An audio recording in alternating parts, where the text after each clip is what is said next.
Au 5 rue du Docteur Potain à Paris, les travaux de surélévation avancent. 3 étages vont être construits sur le toit de cet immeuble vétuste qui va être, par la même occasion, entièrement rénové.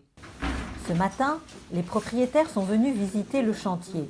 Les travaux s'élèvent à plus de 600 000 €, mais ils ne vont pas débourser un centime. Trop beau pour être vrai ? Il y a quelques mois, eux aussi avaient du mal à y croire. Écoutons Patrice Pétriart, le président du conseil de copropriété. C'est lui qui est venu les trouver avec l'idée de surélever cet immeuble, une idée en or. La perception de ce projet a été un peu surprenant parce que les gens ne croyaient pas. Parce qu'en fait, le principe pour nous dans cette rénovation, c'est que les copropriétaires ne mettent pas 1 euro. Donc on est à budget zéro pour les copropriétaires. Tous les investissements qui sont faits, que ce soit l'isolation par l'extérieur, les fenêtres, la ventilation, la rénovation des parties communes, l'ascenseur, la suppression des WC sur le palier, et la suppression de la chaudière gaz qui est hors d'âge, tous ces travaux, pour eux, c'était pas réalisable et ils ne comprenaient pas comment on pouvait le faire à coût zéro pour eux. Voilà. Et donc ça a été ça la réticence qui croit à ce projet. Et j'aurais dit, vous risquez rien puisque ça ne vous coûte rien. Donc, et on a avancé, donc on a eu l'unanimité des copropriétaires. Finalement, quel est le gain pour les copropriétaires ? Alors le gain brut pour les copropriétaires, c'est donc les 600 000 € divisés par 30, donc c'est 20 000 €. Mais c'est bien plus puisqu'on a aussi l'ascenseur, donc ça dépend un peu de la situation de l'appartement, si c'est situé au 4e, au 5e étage ou au rez-de-chaussée. Les charges mensuelles vont-elles diminuer ?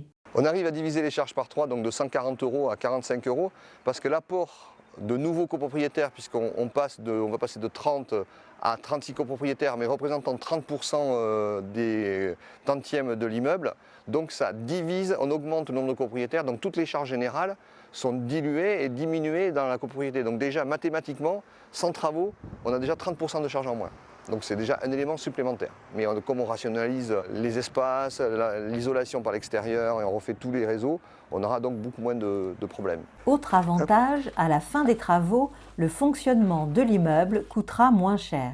On va avoir un chauffage rénové, on aura moins de consommation, donc oui, l'immeuble coûtera moins cher donc, dans son entretien. C'est aussi l'objectif à atteindre et on l'atteindra évidemment sans problème. Qu'en est-il de la fiscalité sur la vente des droits à construire ?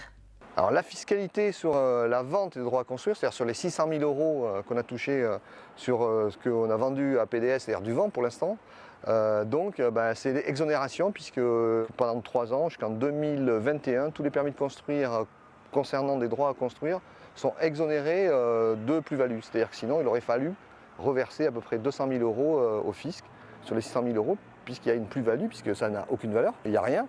Et c'est vendu 600 000 €, donc le calcul c'est de l'ordre du tiers à peu près. Donc super avantageux.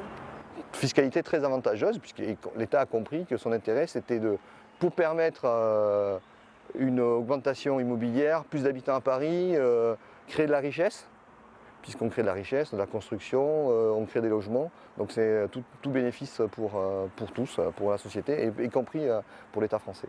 Quelles seront les prochaines étapes de ce projet de surélévation ? Comment les travaux vont-ils se dérouler ? Rendez-vous pour en savoir plus dans nos prochains épisodes. À très bientôt!